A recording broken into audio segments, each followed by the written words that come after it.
right, I'm here with Ben from 100 Stones Interactive, and we've just played Ben's game, Memories Reach. Ben, how you going? Doing well, how are you? Yeah, good, thank you. So tell me, I've just played it, but I guess for everyone who doesn't know, tell us a bit about Memories Reach. Cool, so Memories Reach is a puzzle and exploration focused Metroidvania. First person, sci-fi, very much about exploring a world, solving puzzles, gaining new abilities, which will then unlock more of the world and more puzzles to solve, and so just gradually expanding and unlocking this interconnected world as you go.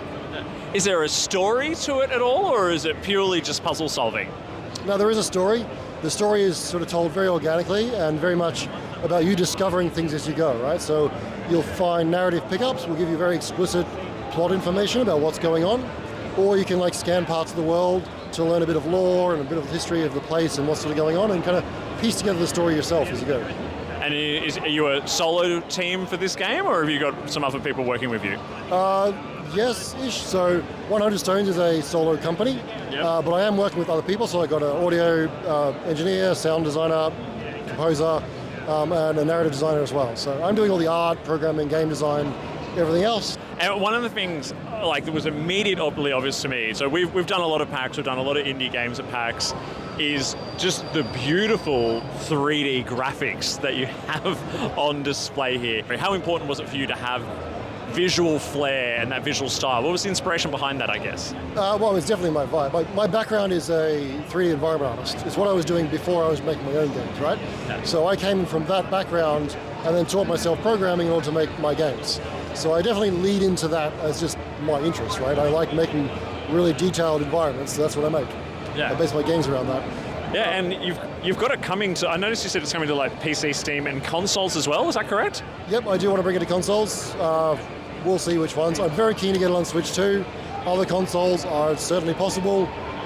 Figure that out after the PC launch, really. So I get it out on that first. Solo dev makes it difficult, so launch PC first. We'll worry about the rest after that. Yeah, well, it's stunning, it's beautiful, it's a lot of fun to play, even though I needed a tiny little bit of help. Just a little bit of help.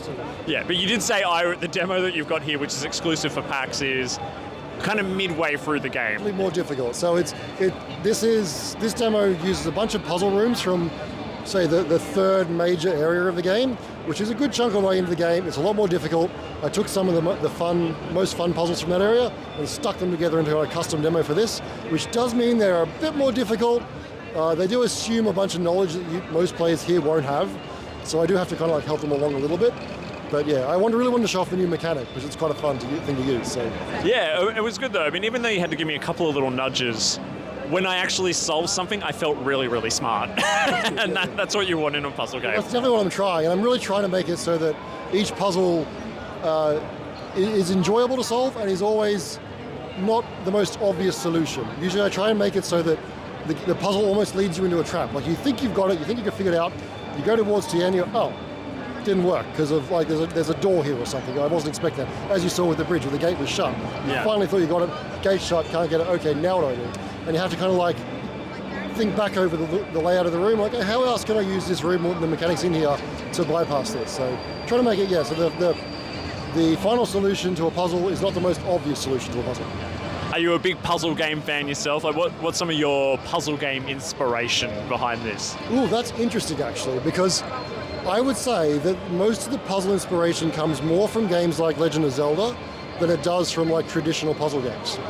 And the reason for that is I'm going for very much more environmental driven sort of puzzle solving, like you find in the Zelda games, than the traditional, here is a room with a puzzle mechanics to solve, then move on to the next room kind of thing. That being said, there's games like Talos Principle, definitely an influence, and Portal and that kind of thing. So you get that kind of environmental mechanics-driven puzzle. I'm glad you said that, because I was getting kind of Zelda dungeon, but also a little bit of Portal vibes as well, which is really cool. So you can wishlist now on Steam, and there's a demo on Steam as well, is that right? Yeah, so I did Steam Next Fest earlier this year, and that demo is still on Steam. So you can play that. It's basically the opening section of the game. It's quite a large chunk of content there. You can check it out, give the game a wish list, and let me know what you think. Awesome. All right, well, we'll chuck a link to that in the episode description. Thank you so much. Thank you.